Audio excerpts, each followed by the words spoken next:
1º de dezembro, gente. O tempo voa. Olha, quanto mais desesperado fica, mais o país bate na tecla do artigo 142. Né? É aquele dilema. Vamos deixar os assaltantes de eleição irem embora só com perder o mané?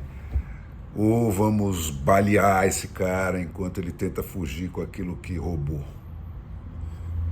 Talvez no limite seja a única opção que nos reste, mas sem ilusões. Eu vou contar uma história aqui de experiência vivida. 64 era para acabar em 66. A promessa era saltar só o pedaço do mandato do Jânio, que tinha renunciado, a ser ocupado pelo vice João Goulart, que ostensivamente estava armando um golpe para jogar o Brasil na órbita soviético-cubana, de onde quem entrava não saía nunca mais. Mas como é o poder que corrompe, e absolutamente quando é absoluto, e não a ideologia sob a qual ele vem vestido, 64 durou 21 anos e hoje nós estamos pagando o preço de sermos 2 ou 3 gerações sem nenhum treino real em democracia. Agora, quando um golpe ostensivamente armado para botar o presidiário Lula na presidência, dentro do esquema bolivariano de tomada do poder pela ocupação do Supremo Tribunal, no qual quem entra não sai nunca mais, propõe-se o acionamento do artigo 142 da Constituição, que é vago quanto ao papel dos militares. Eles devem só aportar a sua força a algum poder civil para repor a lei e a ordem e voltar para o quartel, ou devem eles próprios substituir o poder civil e tomar os palácios para essa finalidade declarada?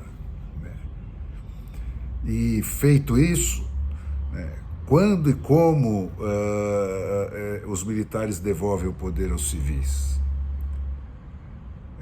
Nada disso está definido. Tudo isso fica em suspenso no tal artigo 142, que foi alguma coisa que, obviamente,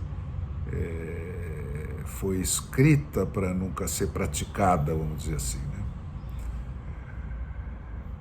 Em 64, gente, os militares entraram no poder e demoraram 21 anos para sair, porque direita e esquerda se diferenciam pela distância em que cada um põe o limitador moral.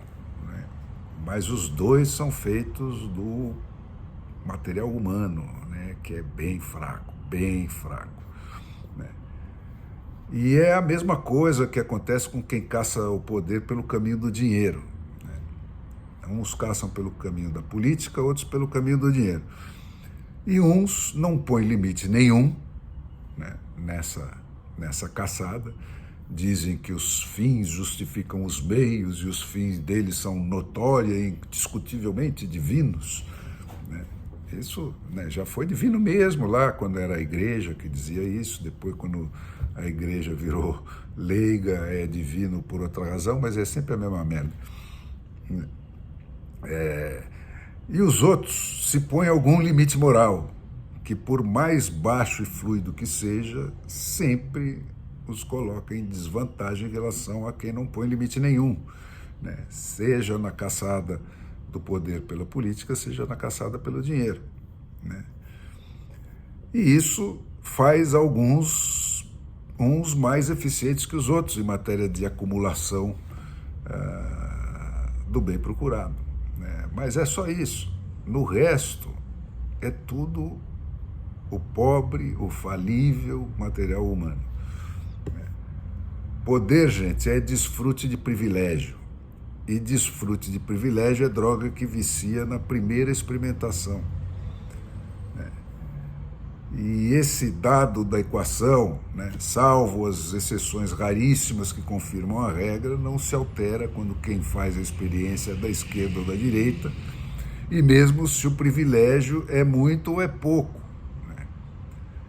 Privilégio é só o que põe uma pessoa mais alta que os seus pares, não pelo merecimento, mas pela força, né? Isso que é privilégio. E privilégio vicia e ponto. É isso que explica o sucesso de público da esquerda.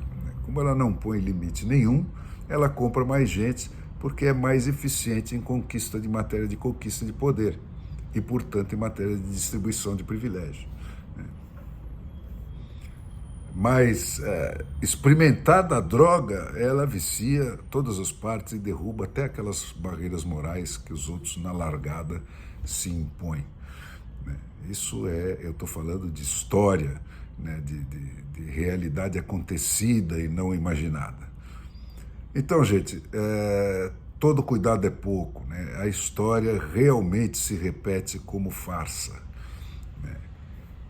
O único jeito de sair da treta em que o Alexandre de Moraes meteu o Brasil, né, e o Brasil de hoje, até todo o sempre deve se lembrar de que foi ele que abriu as portas desse inferno, né? O único jeito de sair é pela etapa anterior ao artigo 142 do tratamento prescrito na Constituição para esses casos em que o poder instituído com a força da instituição é que se põe fora da lei, né? Que é concentrar toda a força da nação, toda a força da multidão, todas as forças armadas até, na retomada da presidência do Senado, que os golpistas ocuparam, né, para que o Senado possa dar aos Alexandres de Moraes o devido remédio. É a única saída segura. E o Brasil vai ter que mostrar todo o seu talento de dar dribles curtos na área para marcar esse gol, apesar da retranca e sem cometer faltas, né? Mas se ele conseguir, ele terá conquistado a libertação definitiva da tentação totalitária e vai poder finalmente se dedicar a construir a sua democracia, mesmo com 250 anos de atraso, né? Adotando as ferramentas que transferem de fato o poder para o povo, que é a única alternativa para essas opções que nós já vivemos pela esquerda, pela direita, pelo centro, né? Sempre na mão de uma elitezinha, né? O poder tem que estar na mão do povo, e o que põe o poder na mão do povo é o voto distrital puro, com retomada de mandatos a qualquer momento e leis de iniciativa, de proposição de leis por iniciativa popular e de referendo das leis dos legislativos por iniciativa popular e de controle do judiciário por eleições sistemáticas e periódicas de retenção de juízes. É isso, gente.